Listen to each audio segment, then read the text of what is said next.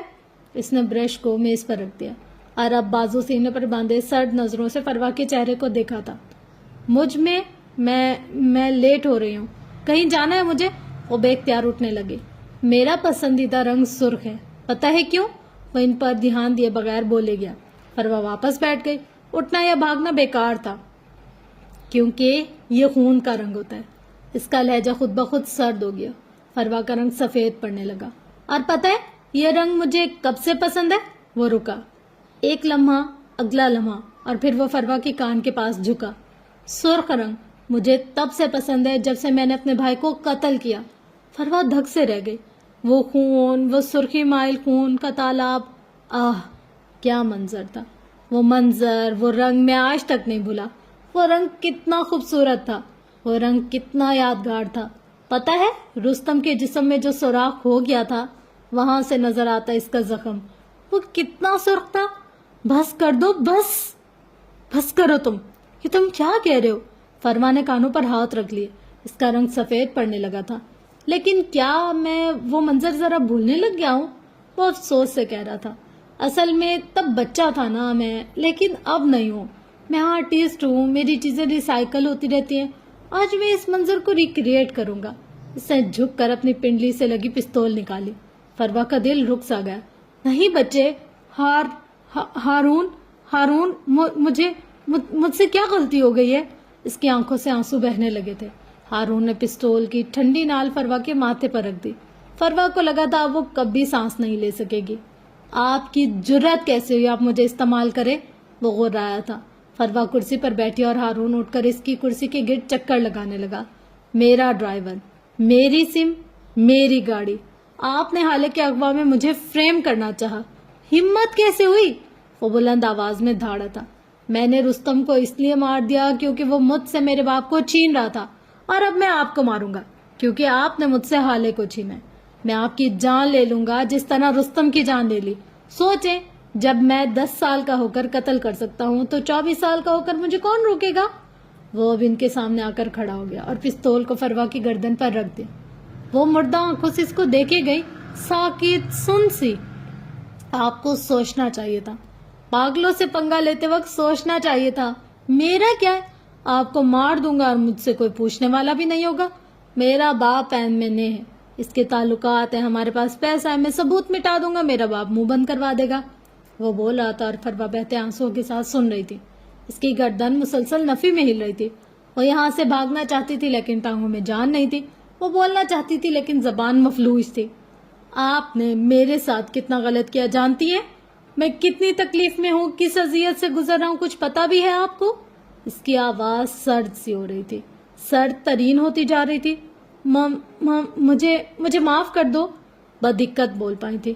آنسو بھل بھل ان کی آنکھوں سے نکل رہے تھے۔ موت کا خوف سارے میں پھیلا ہوا تھا۔ ہارون طنزیہ سا ہنسا۔ معاف کر دوں، وہ بھی آپ کو؟ لیکن میں ایسا کیوں کروں؟ آپ کا اور میرا تعلق ہی کیا ہے؟ لگتی کیا ہے آپ میری؟ چلیں، میں آپ کو ایک شرط پر معاف کر سکتا ہوں۔ آپ مجھے بتائیں کہ آپ اس فہیم مرزا سے کہاں اور کیوں ملی تھی؟ ہارون اب سنگار میں اس کے اوپر بیٹھا پستول اب بھی اس کے ہاتھ میں تھی۔ وہ اسے گھما رہا تھا۔ کیا وہ واقعی اسے گھما رہا تھا یا اپنے ہاتھوں کی لرزش پر قابو پانے کی کوشش کر رہا تھا؟ وہ بس مجھ سے ہیون کی بات کرنا چاہتا تھا۔ اسے لگا تھا میں معراج بھائی سے بات کر سکتی ہوں۔ اس نے مجھ سے کہا میں معراج بھائی سے کہوں کہ ہم حالے کا رشتہ اس صورت میں قبول کریں گے کہ وہ ہیون کے کاغذات حالے کو جہیز کی صورت میں دے دیں۔ ظاہر ہے میں نے منع کر دیا۔ وہ تیز تیز بولتی جا رہی تھی۔ آنسو تھم گئے۔ ہارون ان کے قریب جھکا۔ رفاقتوں کے نئے خواب خوشنما ہے مگر گزر چکا اب تیرے اعتبار کا موسم۔ وہ سرد مسکراہٹ کے ساتھ گنگنایا تھا اور پھر اگلے ہی لمحے اس نے پستول فروا کے ماتھے پر رکھ دیا اور انگلی ٹریگر پر۔ فروا کا سانس جہاں تھا وہیں تھم گیا۔ آنکھوں کی پتلیاں ساکت ہو گئی۔ سچ بتائیں آنٹی، بالکل سچ، آپ فہیم مرزا سے کیوں ملی؟ اس کے لہجے میں چٹانوں جیسی سختی تھی۔ فروا نے بے اختیار تھوک نکلا۔ اسی لمحے کمرے کا دروازہ کھلا اور حسن سلطان اندر داخل ہوا۔ ہارون نے برق رفتاری سے اپنا پستول والا ہاتھ پیچھے کیا۔ فروا کا سانس اب تک اٹکا ہوا تھا۔ آپ یہاں ہیں؟ مجھے ملازم نے آپ کے آنے کا بتایا تھا، پورے گھر میں ڈھونڈ رہا ہوں آپ کو۔ وہ چوکھٹ سے ذرا آگے آیا، کھڑا چھمبے سے دیکھ رہا تھا۔ لمحے کے 1000ویں حصے میں ہارون خود کو سنبھال چکا تھا. میں آنٹی سے تمہارا پوچھنے آیا تھا اور پھر رک گیا. ان کو میری کچھ ہیلپ چاہیے تھی، ہے نا آنٹی؟ اس نے شل بیٹھی فروا کو دیکھ کر تائید چاہی. فروا نے سن ہوتے جسم کے ساتھ اس بات میں سر ہلایا. حسن کو یہاں سے اس کا چہرہ نہیں نظر آ رہا تھا، لیکن اب بھی وہ متذبذب تھا. تم چلو میں آتا ہوں، ہارون نے اس سے کہا تو وہ بے دھیانی میں سر ہلاتا باہر نکل گیا. ہارون بھی ایک آخری نظر فروا کے بے جان ہوتے وجود پر ڈال کر باہر نکل گیا. کافی دیر تک وہ اسی طرح بیٹھی رہی. ساکت شل سی. تمہارا پسندیدہ رنگ سرخ ہے نا؟ وہ بہت دیر بعد آئینے کو دیکھ کر بڑبڑائی تھی. تمہیں آخری بار نظر آنے والا رنگ بھی سرخ ہوگا. اس نے جیسے کوئی فیصلہ کر لیا تھا. اس کا جسم اب بھی کانپ رہا تھا، کان اب بھی سائیں سائیں کر رہے تھے. پسٹول کی ٹھنڈی نال اب بھی پیشانی پر چپتی ہوئی محسوس ہو رہی تھی. موت کیسی ہوتی ہے اسے آج اندازہ ہوا تھا. گاڑی میں غیر معمولی خاموشی تھی. حالے اپنے موبائل پر شاہتاج کبیر کی بھیجی ہوئی ڈیٹیلز دیکھ رہی تھی. عمر گاڑی ڈرائیو کرتے ہوئے گائے بگائے اس پر نظر ڈال لیتا. آپ سے ایک بات پوچھوں؟ بلاخر اس نے خاموشی کو توڑا. حالے نے محض سر ہلایا. اگر میں بے قصور نکلا تو آپ خود کو کیا سزا دیں گی؟ تم بے قصور نہیں نکلو گے، مجھے یقین ہے. حالے نے نظر اٹھائے بغیر جواب دیا. فرض تو کر لیں ایک بار، اگر میں بے قصور نکلا تو؟ وہ مصر ہوا. عمر، میں اس وقت کام کر رہی ہوں اور مجھے تمہاری آواز سخت ڈسٹرب کر رہی ہے. اب اگر تم کچھ بولے تو میں گاڑی سے اتر جاؤں گی.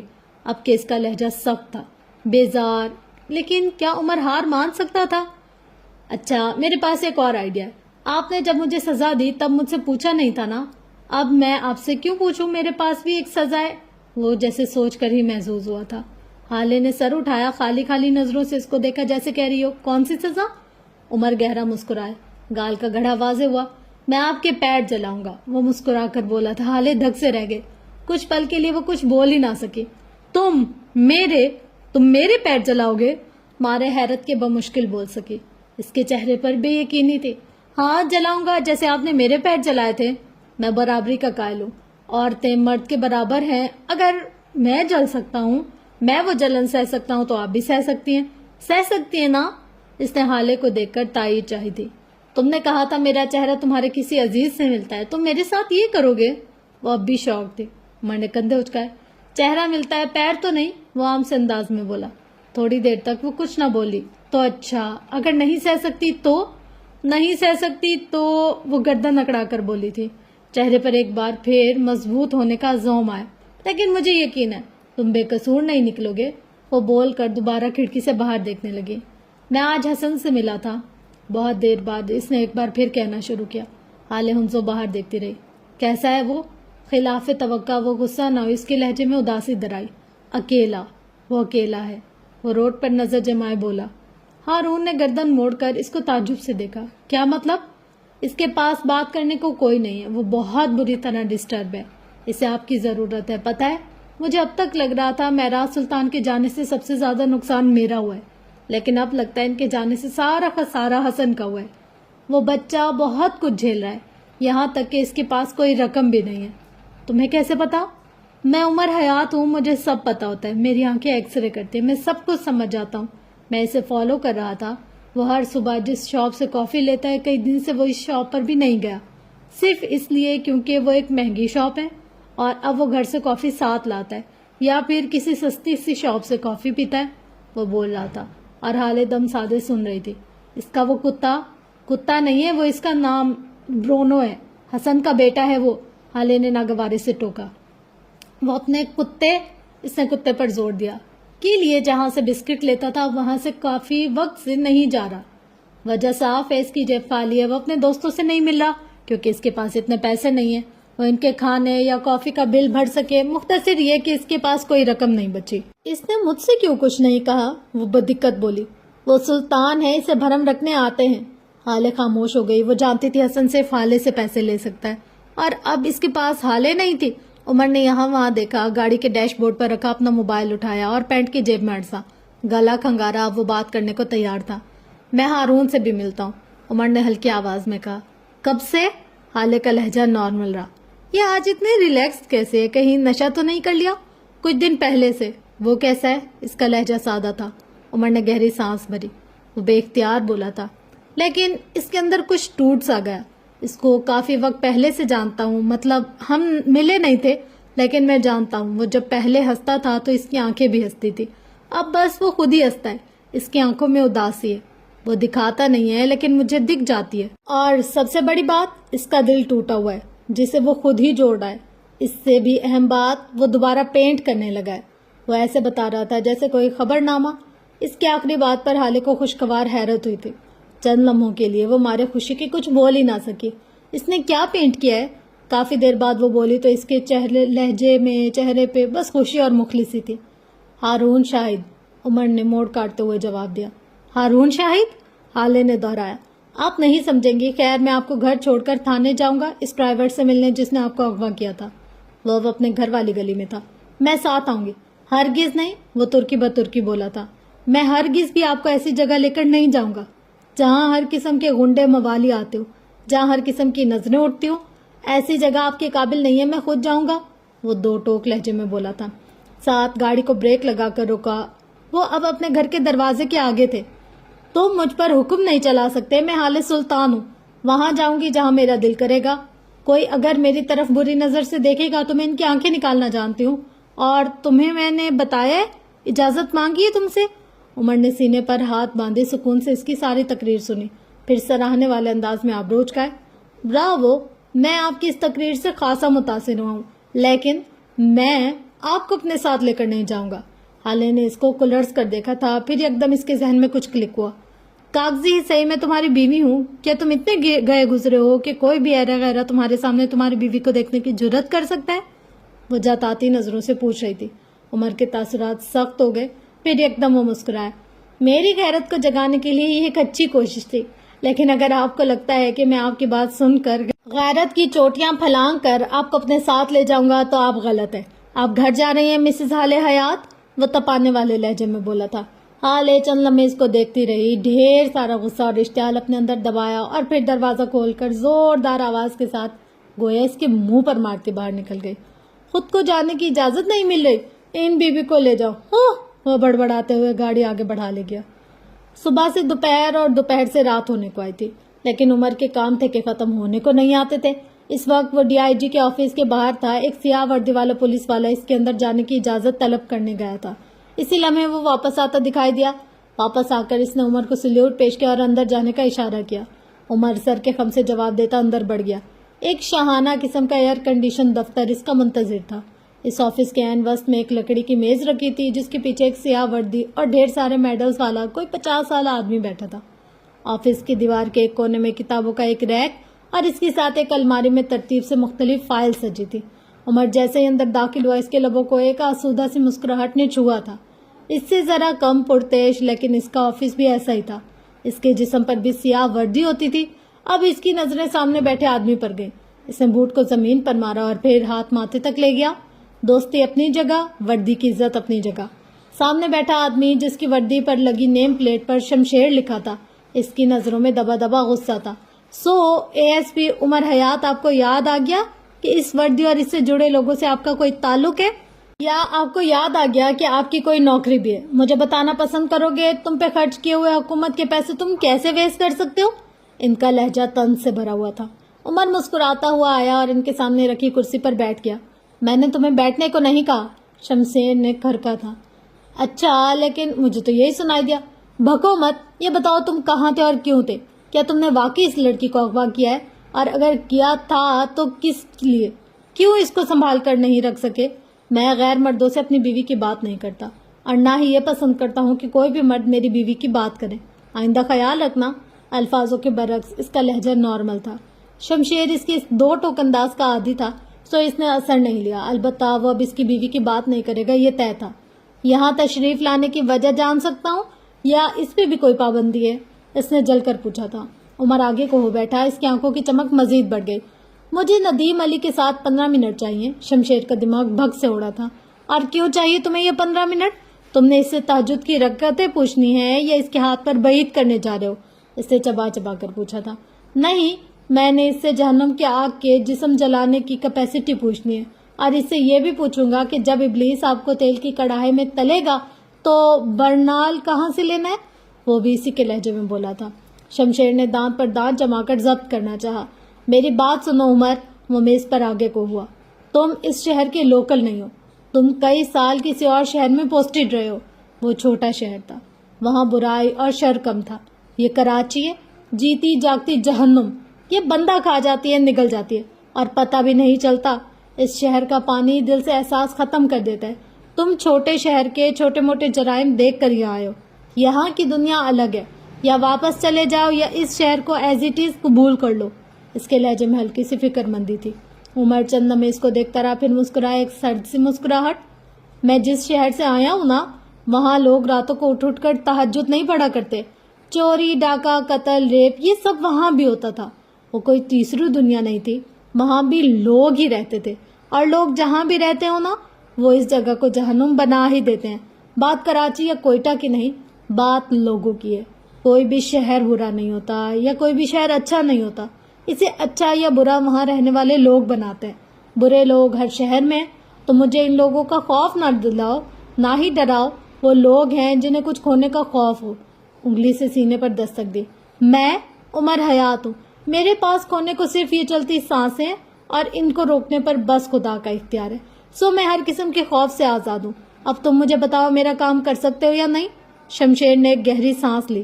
عمر، میری بات سمجھنے کی کوشش کرو۔ تم پہ ایک لڑکی کے اغوا کا کیس ہے، تم سسپینڈڈ ہو، تم پہ انکوائری بیٹھی ہے، اور سونے پہ سہاگا تم اپنی انکوائری کال پر 2 بار نہیں گئے۔ تمہاری فوٹو اخبار میں لگی ہے، تمہیں ایک آخری کال آئے گی، اور اگر تم نہیں گئے تو تمہاری نوکری چلی جائے گی۔ تم جانتے ہو مجھ پر کتنا پریشر ہے، میں نے کس طرح آئی جی کو سنبھالا ہوا ہے، کس طرح انکوائری ٹیم کے ہاتھ پیر جوڑے، کس طرح تمہارے خاطر ذلیل ہو رہا ہوں۔ آخر تم مجھے بتاتے کیوں نہیں ہو کہ تم چاہتے کیا ہو؟ وہ جیسے عاجز آ گیا تھا۔ میری انکوائری اس شہر میں نہیں ہے، مجھے دوسرے شہر جانا پڑے گا۔ میرے پیچھے میری بیوی اکیلی ہوگی، اور میں ایک دن کے لیے بھی اسے اکیلا چھوڑنا افورڈ نہیں کر سکتا۔ اب سن لیا؟ اب بتاؤ 15 منٹ دے رہے ہو یا نہیں؟ عمر، میری بات سنو تم۔ اس نے کچھ سمجھانا چاہا جب عمر اٹھ کھڑا ہوا۔ ایک بار تم میرے پاس آئے تھے شمشیر، تم سسپینڈڈ تھے، جیسے کہ آج میں۔